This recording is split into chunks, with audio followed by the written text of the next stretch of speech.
is that the United States suffers from a decline of its manufacturing. We're not a country, as we once were, we are told, of factories. We're a country of offices and stores, but not much factory work is still done here. We're high-tech, and factories are less high-tech. And even when we have factories, they don't have many people in them. They are automated and so forth and so on. And we are told by people who tell this story that we have to accept, we, the community, the costs of long supply chains. They can get interrupted. They can get fouled up in various ways. And so sometimes we don't have what we want on the shelves in the stores when we want it. Or sometimes a ship gets stuck in the Suez Canal. Or sometimes, fill in the blank. And we're likewise told that with the loss of manufacturing, we've kind of hollowed out the American economy. The middle class got lost because the middle class was workers who were in unions, who got good wages, and therefore had a standard of living that they could call middle, and that with the departure of manufacturing, that middle lost its jobs. And from being a high-skilled, well-paid machine operator and then becoming a greeter at Walmart, your standard of living drops like a stone. We've all heard this story, and those stories have their grains of truth. But now I want to talk with you about the all-important why. Why did this happen? Why are there long supply chains when there didn't used to be? Why is manufacturing happening elsewhere and not in the United States, which also didn't used to be? Because that part of this story is crucial if we're ever going to undo this trouble. And by undo this trouble, I mean exactly what the last 8 or 9 presidents of the United States have said when they were running for office, and often when they were in office for those who won. Namely, that they were committed to bringing back manufacturing, to reshoring it, taking it from the other shore it went to, bringing it back so it repositions itself inside the United States. And in that way, President Trump is no different from Obama or Clinton or Bush or Biden. They all said it. Meanwhile, I have to tell you, in case you're wondering, that the role of manufacturing in the United States has shrunk like a straight line down across every one of those presidents, Republican, Democrat alike. So something very powerful is going on, because even when it's recognized that there are problems about it, even when people say they're against letting that continue, and let's assume that all the presidents meant it when they said they wanted to do this and were aiming and committed to do it, so what prevented any of them from doing it? And in case you're wondering, I don't think Mr. Trump's measures are going to be any more successful than were those of his predecessors. And why not? Because of the reason all of this happens. And that's what I want to take you through right now. Starting in the 1970s, there was something happened that had happened a little bit earlier, but really took off in the 1970s and ever since.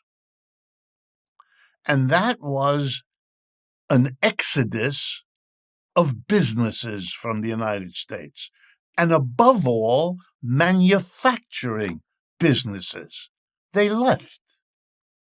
Why did they leave? Answer: because it was profitable for the capitalists who own and operate these businesses to move them.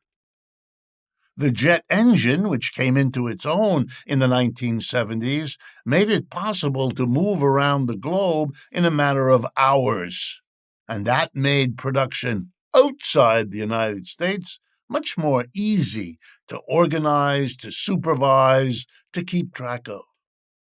Likewise, the internet becomes part of our lives in the 70s and into the 80s, which means that the communication, minute by minute, with a factory in China or India or Brazil is almost equally easy to keeping an eye on it if it's across the street in New Jersey or Illinois or St. Louis, Missouri.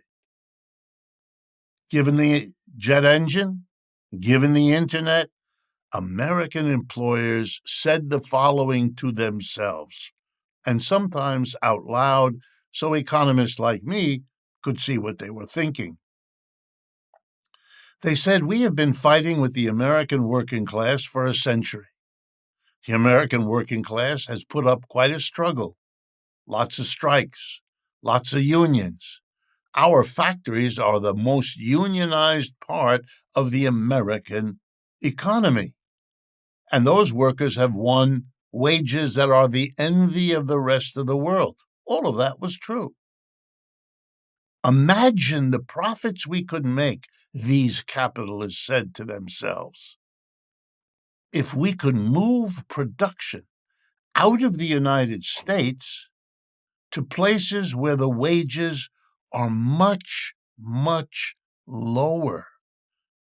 Wow, we could shut down the factory in Cincinnati or Pittsburgh or Detroit or Chicago or Gary, Indiana, and move it to China.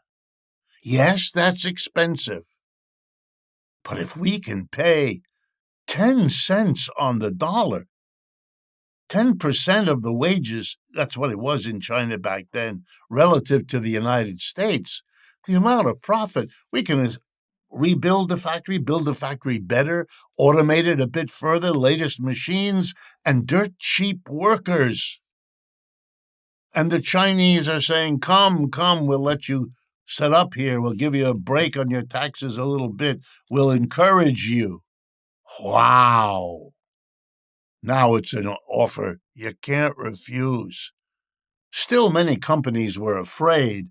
It's sort of a shot in the dark, to go to another country, another language, another customs, and then it's communist party power as well. All that scared Americans. So it was only the most courageous companies that took one factory, shut it down, and moved it to China or India or Brazil or any of the others. But after 2 or 3 years of huge profits they made, all the companies that didn't go, that were hesitant, realized they would be competed out of existence. Those companies that had gone to China were so profitable that they could produce it there, ship it all the way back, many thousands of miles on the ocean, and still offer the output at a better price than their American competitor who didn't have to ship it anywhere. Wow. So everybody went. All the other every major American company that could do it did do it. And manufacturing moved. But I want people to understand, no mystery about it, nothing weird or strange. The Chinese could never have made that happen. They had no way to power, no lever, nothing to make American corporations do that. The American corporations went because they wanted to.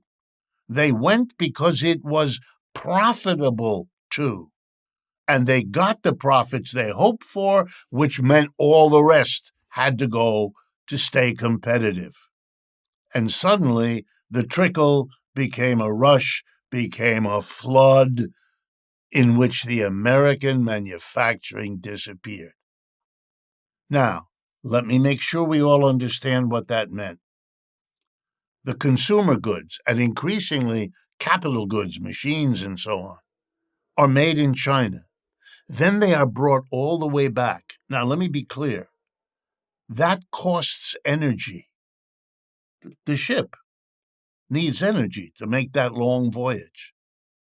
And they pollute the oceans when they make the long voyage and dump all the soot that comes out of their smokestacks into the water of the Pacific and Atlantic Oceans. It's not good for the planet what happened. It's not good for the oceans. It's not good for the fishing industry. It's not good for our health and the quality of the air and the water we depend on.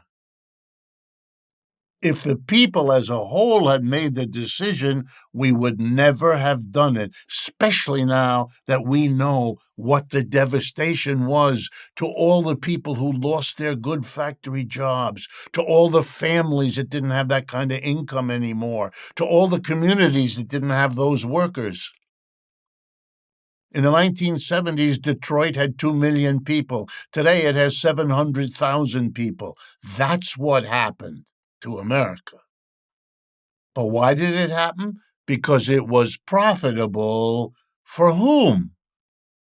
The 3% of our people who are employers in this country? Yeah, they made out well. The 10% who own 80% of the shares in our stock market? Yeah, they did well. But you and me? And can the long supply line that pollutes the ocean and wastes all that energy, is that a mystery? Not at all. That's the result of what was profitable. The companies stretched out their supply lines. Instead of having a supply line that goes from Pittsburgh to Chicago or from St. Louis to New York, easily managed on truck or train, we have an enormous global movement doing a lot of harm. We wouldn't have done it. They, the corporate elite, they did it. But now, when it gets interrupted, they want us to help pay for it.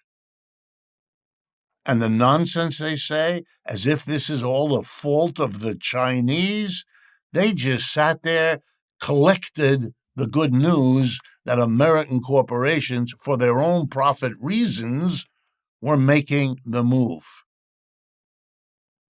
Last point. China didn't empty out its manufacturing. China is where all the manufacturing went. So guess what?